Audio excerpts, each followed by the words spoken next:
Nikola, I always like to ask questions that are oriented to people who maybe like for the first time heard about personal development or are just thinking about like, oh, I should maybe change something in my life. I should do something to start, like a small step. What would you recommend would be a few maybe good starting points for someone who is willing to go in there and start changing their life? I'm a great fan of journaling, so really journaling changed my life, and I have specific type of journaling. So I'm doing Excel or Microsoft or Google Sheets. Yeah, I'm actually doing it in Google Sheets, and I track my day with numbers of hours I spent in each activity, and also I give like small comment for the day, and that's the one thing that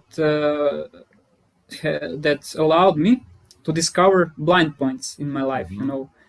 So you are thinking you are doing great, or you are thinking you are working really hard, and then in the end of the day you ask yourself what I was doing between 8 and 11, or what I was doing between 7 p.m. and 9 p.m. Was I watching the movie or I was exercising? And then you realize and you have everything black and white. There is no lying. Of course you're not going to do it 100% accurate, this tracking, because you're not perfect. No one is perfect, but it's going to be as objective as it can be. So first, start journaling. Start to write, try to write every day, but usually you are not going to do it. So start to write 2-3 times per week. Then try to switch everyday writing. Then try to make system for yourself. So set your goals. What are the main activities and main goals you want to achieve? And from that, track your hours regularly and give some kind of mark to yourself. I like to give a mark from 1 to 5 to myself, and I call it. Am I working in certain way? That's from the book Think and Grow Rich, The Science of Getting Rich, The Science of Getting Rich. So he's talking there about doing stuff in a certain way, and then he said when you are working in a certain way, you don't need to work hard. You will make a lot of impact. So I'm giving kind of mark to myself, and then you can track also your performance. You will see, like in the past 3 months you did 4.2, for example. Then you're trying to improve, and you see like how it goes up and down.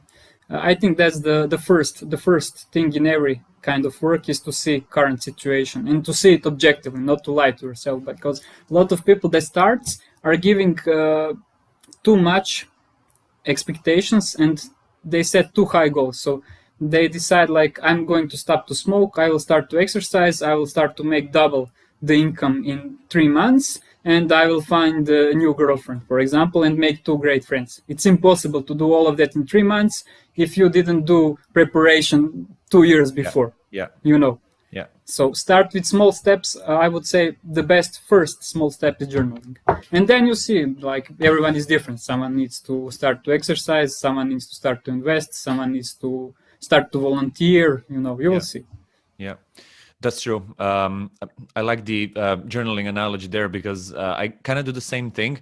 I actually write out categories that I want to do through each day, and then at the end of the day, I just give a Nike sign to scratch it off. Like, all right, did I today work on my YouTube channel? Yes. All right. Did I today work out? Yes. All right. Did I today eat healthy? No. Oh, why? What happened? Right? Oh, we went and got pizza. Red X.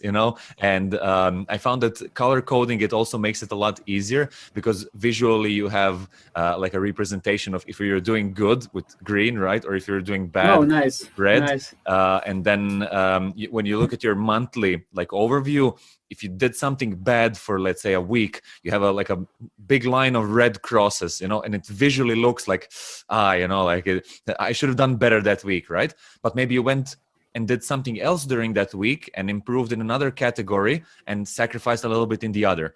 So that's why it's important to, as you said, to kind of get statistical analysis of the month, and then get like, oh yeah, this month I did 56.3% of all the things that I wanted to do, right? So that helps a lot. And I compare months. And in the last few years, there are some months that are usually like better for me in general. I don't know why that is. It just doesn't make sense yet. yet, right? Yeah. But I think it's super fun to study it, and I get a lot of self-awareness out of it. Hey, thanks for watching this video. If you want to see the full version, go to the Uncle Gold Podcast YouTube channel or watch the next clip.